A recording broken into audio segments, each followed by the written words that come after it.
মাৰি আছা তুমি বাৰ সংগঠনটোৰ নাম লৈ তুমি নিজৰ কিন্তু পাৱাৰ দেখাব পাৰিছা একদম বেয়া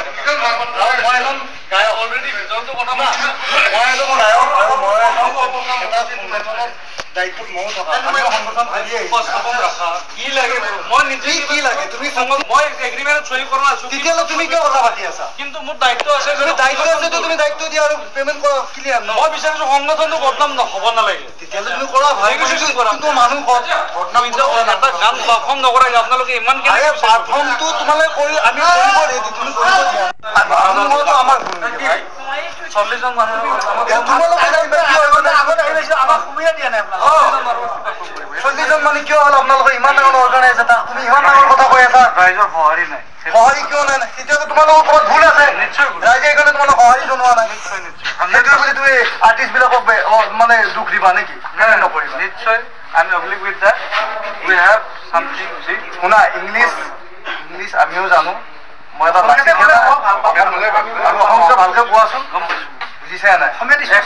উপস্থাপন ৰখা নিজৰ এটা মানে আপোনাৰ সন্মান চবৰে আছে অন্তৰ হাত ৰাখি কোৱা যে যি লাগে কি উপস্থাপন ৰখা মীমাংসত আহা মই কি তোমাক এটা প্ৰস্তাৱ দিব আহিছোঁ নেকি অনুষ্ঠান কৰিব আহি তুমি মোক নিমন্ত্ৰণ জনাইছা তুমি চহী কৰিছা আৰু তুমি মোক কৈ আছা যে মই তোমাক তাৰমানে কি কথা কৈ আছা একো নাই মানে সব চিনাকি এইটো কথা ময়ো বিচৰা নাই যে আমাৰ মানে প্ৰথম কথা মই ইনফ্লুৱেঞ্চ যাওক ৰাইজৰ মাজত এটা বেয়া ভাইব যাওক ৰাইজৰ মাজত কিবা হৈছে আমাৰ মাজত আমি মীমাংসা কৰি ল'ম আপোনালোকে কৰিব লাগিব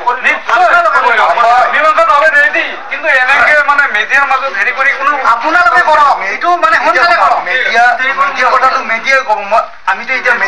মিডিয়াটো মোৰ হাতত নাই নহয় সাংবাদিকে তেওঁলোকক ৰাইট দিছে ন কথা তেওঁলোকক সেইটোতো তোমাৰ মোৰ হাতত নাই আপোনালোকৰ যিখিনি আছে যিখিনি মানে আমিতো সেইকাৰণে আপোনাক বহিবৰ কাৰণে মাতিছো বা বিভাগ আছে সেইকাৰণে আপোনালোকক মাতিছো আমাৰ তথাপি মই আহিছো মোৰ এটা দায়িত্ব আছে মই নিজে বিচৰা নাই এটা বেয়া ভাইব যাওক সমাজৰ মাজত বা বিলাসীত এনেকুৱা আছে মোৰ এটা দায়িত্ব আছে আমি এতিয়ালৈকে কমিটিত মই নাই তথাপিও মোৰ এটা দায়িত্ব পালনৰ কাৰণে মই আজি ইয়াত আহি উপস্থিত হৈছো আপোনালোকৰ মানে উপস্থাপন ৰাখক এতিয়া আমি এতিয়াও বিলাসী থানাৰ আগত ডুব দিব যোৱা নাই আমি যিয়ে অৰ্গেনাইজ কৰিছে যিয়ে আমাক মাতিছে যিজন মানুহে মাতিছে তেওঁৰ কথা কৈ আছো আমি আৰু সেই কথাখিনিত চকু দিব দিছো বিলাসী থানা অসমে চকু দিব লাগিব আজি মোৰ লগত হৈছে এই সমাজখন বদনাম কোনে কৰিলে এই এজন দুজন ব্যক্তিয়ে কৰিলে ন কিন্তু মই সমাজত এতিয়ালৈকে সমাজৰ এটা মানুহৰ মই নাম লোৱা নাই কাৰো কথা মই বদনাম কৰা নাই মোৰ কথাষাৰ হৈছে যে যিয়ে আমাক মাতি আনিলে ইয়ালৈকে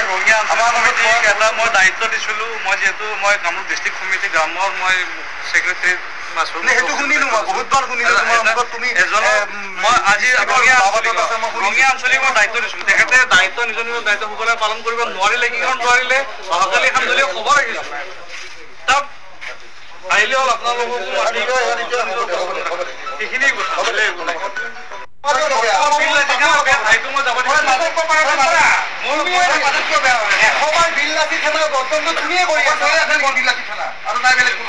আমি বিলাসী কি লাগে তোমালোকে উপস্থাপন ৰাখা সেইটো কথা কৈছে বাৰ বাৰ আধা ঘণ্টা ধৰি কৈছো এতিয়া কমিটি দিবা তুমি এতিয়া দিব লাগিব দলীয় খবৰ ৰাখিম যোনে তেখেতলোকে 48 ঘণ্টাৰ সময়সীমা বান্ধি দিম উপস্থাপন ৰাখা এইখিনি বাৰ বাৰ কৈ আছো কি আছে পাৰফৰ্ম নকৰে আমি আহি পাইছো আমি কৰাৰ কাৰণে আহিছো আপোনালোকে মই ৰিকুৱেষ্ট কৰিছো যোনে আমাক এগ্ৰিমেণ্ট কৰিছিলে তেওঁক মাতি আনক তেওঁ আমাক পেমেণ্টটো কৰক বাছ তেওঁ বুজি নাপাব কাৰণ তেওঁ বেলেগ এটা কথাত তেওঁ বাৰ বাৰ সংগঠনটোৰ নাম লৈ সংগঠনটো বদনাম কৰিব ট্ৰাই কৰি আছে বেলেগ একো নাই ইয়াত সংগঠনৰ কোনো ইয়াত দুখ নাই আমাক বিলাসীত এখন অসমৰ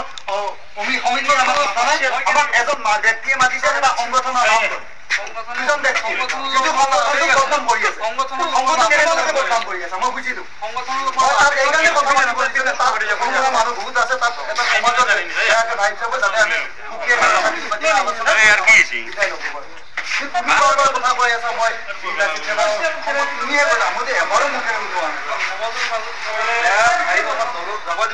প্ৰথমটো আজি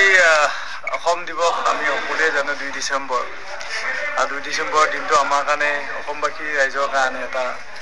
কি ক'ম আৰু সকলোৱে জানে আৰু গতিকে তেনেকুৱা ধৰণৰ এটা অনুষ্ঠান এটা আয়োজন কৰিছিল আৰু আমি খুব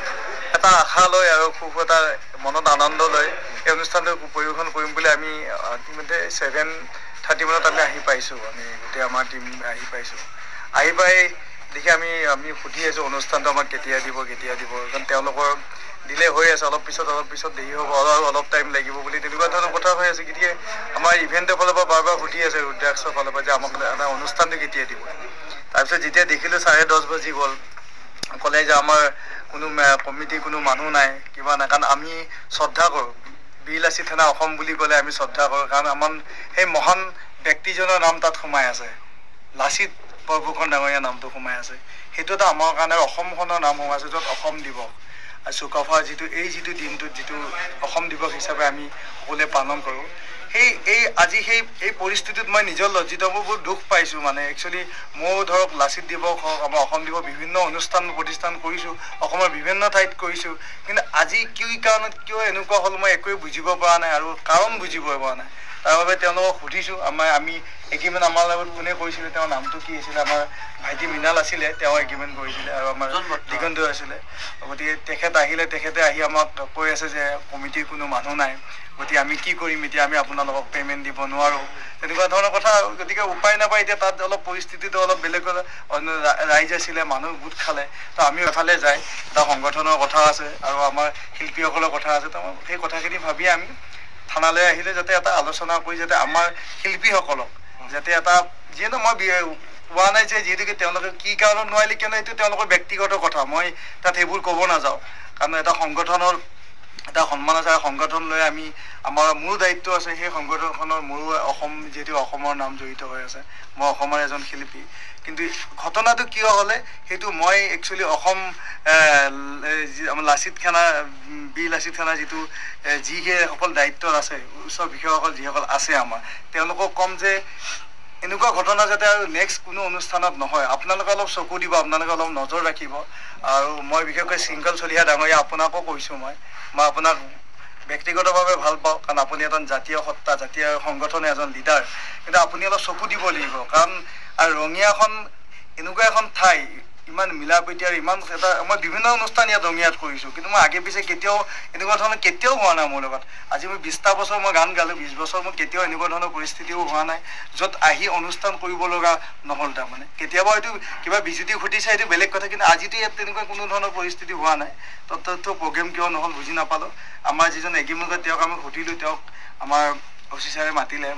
সুধিলে যে এওঁলোককতো মাতিলে আপুনি এতিয়া এওঁলোকক প্ৰগ্ৰেমো কৰিব পৰা নাই তেওঁলোকক কি কৰে আপুনি আলোচনা কৰি কৰক সেইটোলৈ আলোচনা কৰি আছে যে কি কৰে তেওঁলোকক ৰৈ আছোঁ আৰু এতিয়ালৈকে মোটামুটি এতিয়া টাইম কিমান হ'ল মোটামুটি 12টা বাজে আৰু আমি 7:30টাৰ পৰা এতিয়ালৈকে আমি বহি আছোঁ তেওঁলোকৰ এটা মীমাংসাৰ কাৰণে ৰৈ আছোঁ আমি কোনো সংগঠনক দুখ দিব বিচৰা নাই কোনো ৰাইজক দুখ দিব বিচৰা নাই হয়তো কোনোবা